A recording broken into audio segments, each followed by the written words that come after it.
Bonjour à tous, quel plaisir de vous retrouver pour cette nouvelle vidéo où on va voir comment être heureux et comment développer le jeu de la vie. Alors bien la première chose, quand on entend le mot jeu, c'est de retrouver l'esprit de l'enfant. En fait, plus précisément, c'est l'esprit de curiosité comme un enfant. Quand on est tout petit, il suffit de regarder les très très jeunes enfants, ils sont curieux d'absolument tout. Ils vont tout regarder parce que tout est nouveau. C'est vraiment avec un œil de curiosité absolue. Ils peuvent rester des tout petits entre 1 et 3 ans, ils peuvent rester 1 heure avec une fourmi, il n'y a pas de problème, quoi. Voilà, donc c'est toute cette nouveauté, tout cet esprit de curiosité dont j'aimerais vous parler aujourd'hui.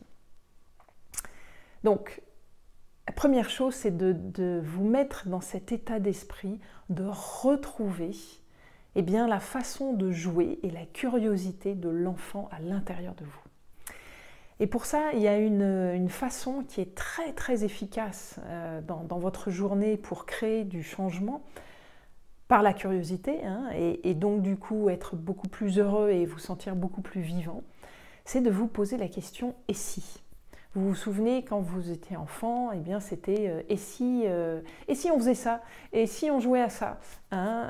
Et si ça c'était possible? Voilà, c'est dans cet esprit-là. Donc vous allez introduire le « et si » dans votre vie. Moi, je m'amuse beaucoup avec ça. Et justement, ça permet vraiment de déclencher quelque chose de la vie à l'intérieur de vous.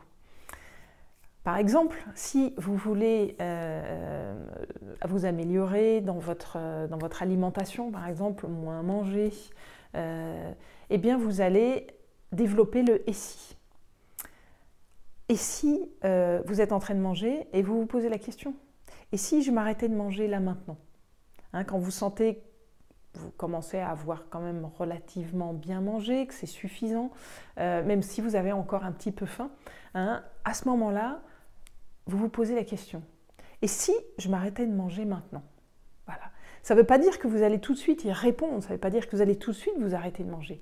Mais plus vous allez vous poser cette question de « et si », plus vous allez introduire une autre façon de faire à l'intérieur de votre esprit, et plus ça va s'inscrire dans votre vie, et plus vous allez avoir de facilité à vous arrêter de manger quand ce sera le bon moment. C'est-à-dire, en fait, réellement, le moment, c'est quand vous avez encore un peu faim, puisque le cerveau met à peu près 20 minutes pour se rendre compte que la satiété est arrivée. Donc pendant 20 minutes, vous pouvez continuer à manger, manger, manger, et en fait, vous vous retrouvez à avoir beaucoup trop mangé. Voilà, donc ça c'est un exemple par rapport à l'alimentation. Mais le « et si », pourquoi on introduit le « et si » Parce qu'en fait, ça va faire bouger les choses, tout ce que vous croyez, qui sont immuables dans votre esprit, toutes les pensées que vous avez entretenues pendant longtemps, qui sont devenues vraiment des croyances limitantes, ça permet de dégoupiller ça, de déverrouiller, de décristalliser le rapport que vous avez avec ces pensées-là. Et si on faisait autrement? Et si c'était pas comme ça? Et si c'était possible? Voilà, vous allez introduire ça. Donc, vous voyez, c'est vraiment fait pour faire bouger les fondements de vos croyances. Donc, et si, par exemple, vous voulez vous lever le matin, tac, quand vous vous réveillez, parce qu'on a tous un réveil naturel, quand vous vous réveillez, vous aimeriez vous lever tout de suite et ne pas rester au lit, vous mettre justement à penser, avoir plein de pensées très habituelles sur les choses.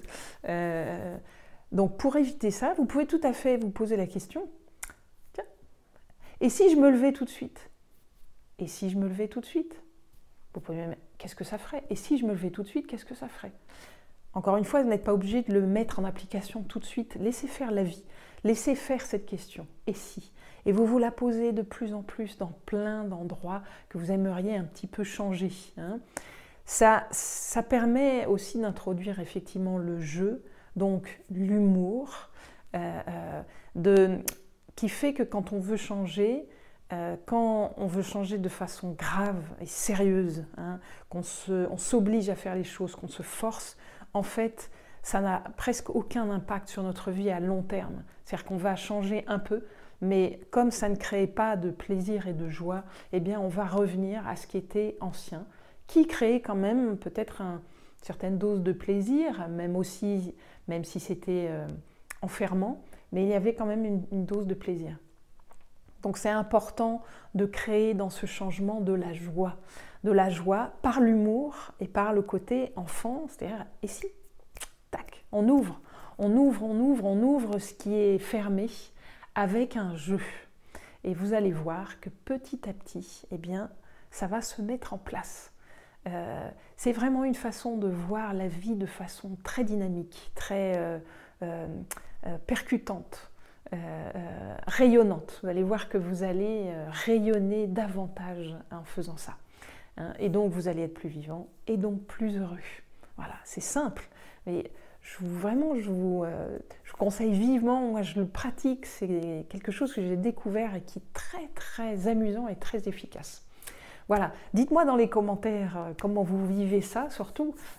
Si vous avez aimé la vidéo, mettez-moi des pouces j'aime, abonnez-vous à cette chaîne sur laquelle je vous mets plein de conseils très très régulièrement, vraiment des propositions que moi-même j'expérimente, que j'expérimente avec les gens que j'accompagne aussi, et qui sont efficaces, qui fonctionnent.